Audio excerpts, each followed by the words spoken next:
راہ وفا کے شہیدوں، عہدی کے رکھوالوں، تمہیں بہشت کی راہیں سلام کہتی ہے۔ محترم ناظرین، السلام علیکم ورحمۃ اللہ وبرکاتہ۔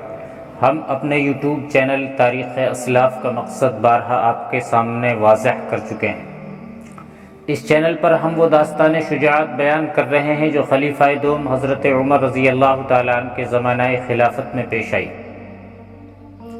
اس داستان شجاعت کے خاص ہیرو ہیں حضرت عمر بن العاص رضی اللہ تعالیٰ عنہ، جن کے ذریعے اللہ تبارک و تعالیٰ نے فرعونوں کی سرزمین مصر کو فتح کرایا۔ وہی مصر جس کے دریائے نیل کی طغیانی نے اللہ کے حکم سے موسیٰ علیہ السلام اور بنی اسرائیل کو صحیح سلامت دریا عبور کرایا، اور دوسری طرف انا ربکم الاعلیٰ کا دعویٰ کرنے والے فرعون کو اس کے لشکر سمیت دریائے نیل میں غرق کر کے دنیا کے لیے عبرت کا نشان بنایا۔ تو چلیے کہانی کی طرف چلتے ہیں۔ اگر آپ کو یہ کہانی پسند آئے تو لائک کریں اور سبسکرائب کریں، اور صدقہ جاریہ سمجھ کر اپنے دوستوں کو شیئر کریں۔ تو سماعت فرمائے فاتح مصر حضرت عمر بن العاص رضی اللہ تعالی عنہ، قسط نمبر 13۔ شارینہ کا دماغ اس آگ کو سمجھنے سے قاصر تھا جو اس کے وجود میں بڑک اٹھی تھی۔ حدید اس کی یہ رودات سنتا چلا جا رہا تھا۔ گھوڑے درمیانی رفتار سے چل رہے تھے، سورج اپنا سفر پورا کر رہا تھا اور افق کے قریب جا پہنچا تھا۔ ہری بھری ٹیکریاں ایک دوسری سے دور ہٹتی جا رہی تھی۔ حدید نے اپنے ذہن میں انطاکیہ کی سمت رکھی ہوئی تھی۔ ہر 40-50 قدموں پر ٹیکریاں گھوڑوں کا رخ موڑ دیتی تھی، لیکن حدید اپنے ذہن سے صحیح سمت کو نکلنے نہیں دے رہا تھا۔ شارینہ روانی سے بولتی چلی جا رہی تھی۔ اس کی آواز میں جل ترنگ جیسے ساز کا ترنم بھی تھا اور جذبات کا سوز بھی، لیکن جب وہ اس آگ کا تجزیہ کرنے لگی جو اس کے وجود میں بھڑکی تھی تو اس کی زبان رکنے لگی۔ اس نے اپنا سارا ماضی بیان کر دیا تھا، لیکن اس کی سوچوں میں جو انقلاب آیا تھا اسے وہ صحیح طور پر بیان کرنے سے قاصر ہوئی جا رہی تھی۔ وہ نہیں جانتی تھی کہ یہ انقلاب اللہ کا ایک عظیم انعام ہے جو خوش بختوں کو ہی ملا کرتا ہے۔ شارینہ بڑی حسین اور نوجوان شہزادی تھی، لیکن اس نے اپنے وجود کو اور اپنے کردار کو اور اپنی سوچوں کو شہنشاہیت سے پاک رکھا تھا۔ شہنشاہیت کا مقصد ہوتا ہے عیش و عشرت، اللہ کے بندوں کو حشرات الارض سمجھنا اور فرعونیت۔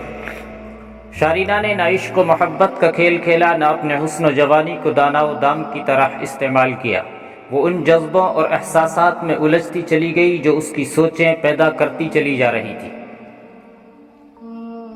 شارینہ حدید کو اپنی خوش بختی کی جو داستان سنا رہی تھی وہ دراصل اس پورے خطے کی داستان تھی، وہ خطہ جسے آج عراق اور شام کہا جاتا ہے۔ باطل کی بڑی بے رحم گرفت میں آیا ہوا تھا۔ وہ خطہ جسے آج عراق و شام کہا جاتا ہے باطل کی بڑی بے رحم گرفت میں آیا ہوا تھا۔ عراق پر آتش پرست ایرانی قابض تھے اور شام اور مصر رومیوں کے قبضے میں تھے۔ پہلے متعدد بار بیان ہو چکا ہے کہ اس وقت یہ دو ہی جنگی اور شاہی طاقتیں تھیں۔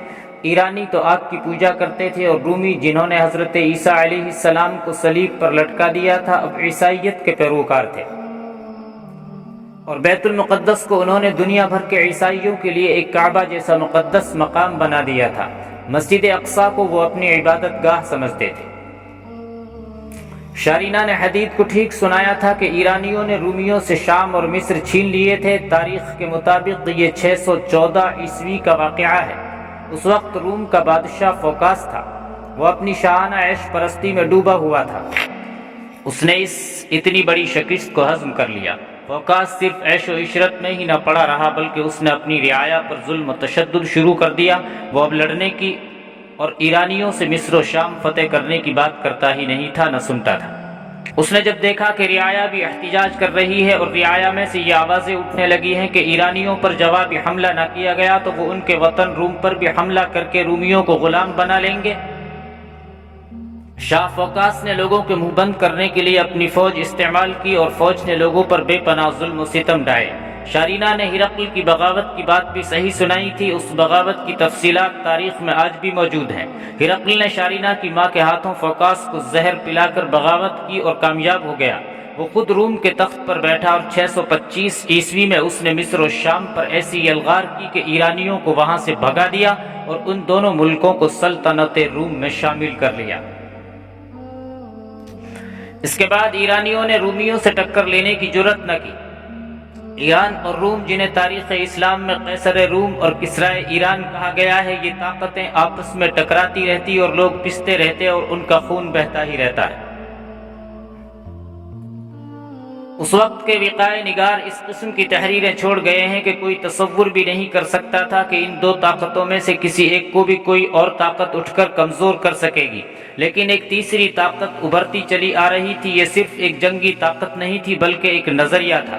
ابتدا میں ایرانیوں اور رومیوں کے محلات میں اس کی خبریں پہنچی تو ان دونوں قوموں نے کہا کہ یہ صحرائے عرب کے لٹیرے بدو ہیں۔ انہوں نے مذاق اڑا کر ان خبروں کو نظر انداز کر دیا۔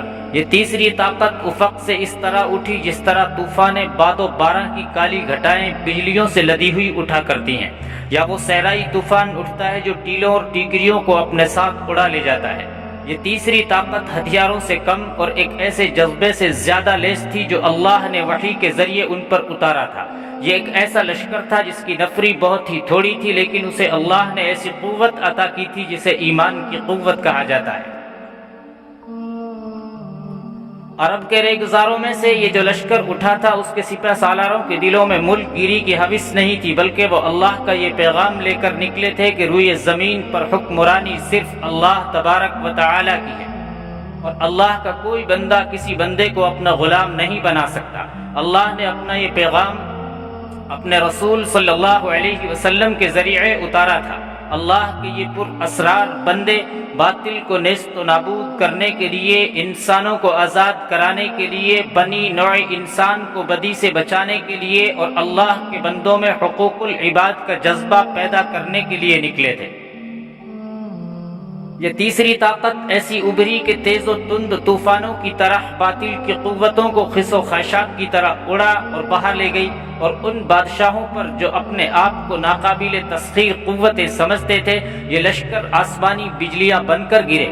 پھر زمین و آسمان نے دیکھا کہ دنیا کی سب سے بڑی جنگی طاقتوں میں مٹھی بھر مجاہدین کے آگے ٹھہرنے کی تاب نہیں رہی تھی۔ انہی مجاہدین کو ایرانیوں اور رومیوں نے عرب کے بدو کہا اور ہنس کر نظر انداز کر دیا تھا۔ عراق اور شام کے نصیب جاگے اور اللہ کا پیغام ان خطوں میں پہنچ گیا، اور اب ہرقل بھاگا بھاگا پھر رہا تھا اور اسے کہیں ایسی پناہ نہیں مل رہی تھی جہاں وہ اپنے آپ کو محفوظ سمجھتا۔ یہ 634 عیسوی اور 635 عیسوی کا دور تھا۔ شارینہ اور حدید کے گھوڑے اپنی چال سے چلے جا رہے تھے۔ دوپہر کے وقت انہوں نے ایک جگہ بیٹھ کر کچھ آرام کیا اور گھوڑوں کو کھلا چھوڑ دیا کہ وہ کچھ کھا پی لیں۔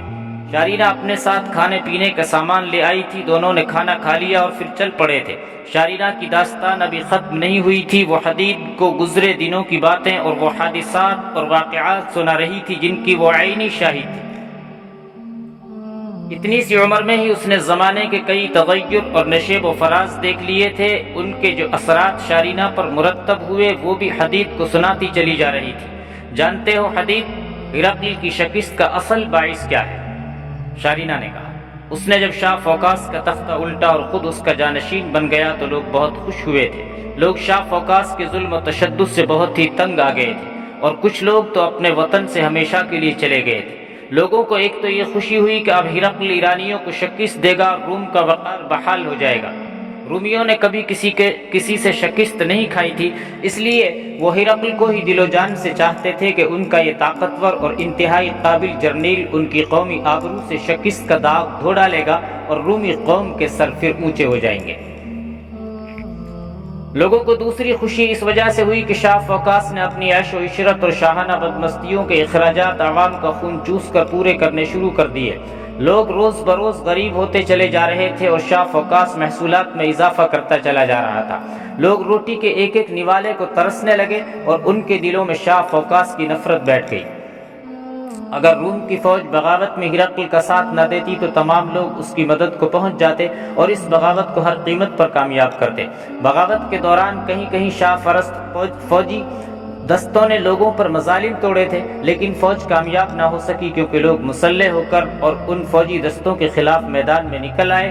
خونریز لڑائیاں بھی لڑی گئی جن میں غیر فوجی لوگ خاصی تعداد میں مارے گئے تھے اور شاہ پرست فوج کا بھی جانی نقصان کچھ کم نہ تھا۔ آخرکار یہ دستے لوگوں کے غیظ و غضب کے آگے نہ ٹھہر سکے اور بچے کھچے سپاہی بھاگ کھڑے ہوئے تھے۔ میں ہرقل کی شکست کی وجہ بتانے لگی تھی۔ لوگوں نے ہرقل کی تخت نشینی پر جشن منائے تھے۔ ہرقل نے بھی لوگوں کو مراعات دے کر انہیں غربت سے نجات دلائی اور لوگ رضاکارانہ طور پر اس کی فوج میں شامل ہو گئے۔ تم جانتے ہو کہ فوجی تنخواہ کی خاطر لڑا کرتے ہیں، انہیں مال غنیمت کا لالچ ہوتا ہے، ان کے اندر کوئی جذبہ تو ہوتا نہیں۔ نتیجہ یہ کہ دشمن کا ذرا سا بھی دباؤ برداشت نہیں کرتے اور فوج کی فوج بھاگ اٹھتی ہے۔ لیکن جب ہرقل نے ایرانیوں پر حملہ کیا تو اس کی فوج جانوں کی بازی لگا کر لڑی۔ ان کے دل میں اب تنخواہ اور مال غنیمت کا لالچ نہیں بلکہ قومی جذبہ تھا، اور یہ لوگ اپنی قومی ساکھ بحال کرنے کے لیے خون اور جان کے نذرانے دینے پر آمادہ تھے، اور انہوں نے یہ نذرانے دیے۔ اگر یہ جذبہ نہ ہوتا تو ایرانیوں کو شکست دینا بڑا ہی محال تھا۔ ہرقل نے شام بھی فتح کر لیا اور مصر بھی۔ رومیوں نے فتح کے جشن ایسے انداز سے منائے جیسے خوشی نے انہیں پاگل کر ڈالا ہو۔ ہرقل نے مصر اور شام کے شہری انتظامات صحیح کر کے رواں کر دیے اور فوج میں جو کمی واقع ہو گئی تھی وہ پوری کی اور دونوں ملکوں کے حالات نارمل ہو گئے۔ ہرقل نے جب دیکھا کہ اب اس کی بادشاہی کو کسی طرف سے کوئی خطرہ نہیں تو اس نے لوگوں پر ٹیکس لگانے شروع کر دیے۔ ایرانیوں کے خلاف جنگ اسے بہت مہنگی پڑی، خزانہ خالی ہو گیا۔ شاہی خاندان نے عیاشیاں بھی کرنی ہوتی ہیں۔ ہرقل نے شاہی اخراجات پورے کرنے کے لیے اور خالی خزانے کو بھرنے کے لیے اسی طرح لوگوں کا خون نچوڑنا شروع کر دیا جس طرح شاہ فوقاس کیا کرتا تھا۔ ان ٹیکسوں کے نفاذ سے پہلے شام اور مصر کے لوگ بھی ہرقل کو پسند کرنے لگے تھے، لیکن ہرقل نے ان سے نظریں پھیر لی اور ان پر ایسا بوجھ ڈال دیا کہ وہ ایک بار پھر نیم فاقہ کشی کی حالت کو پہنچ گئے۔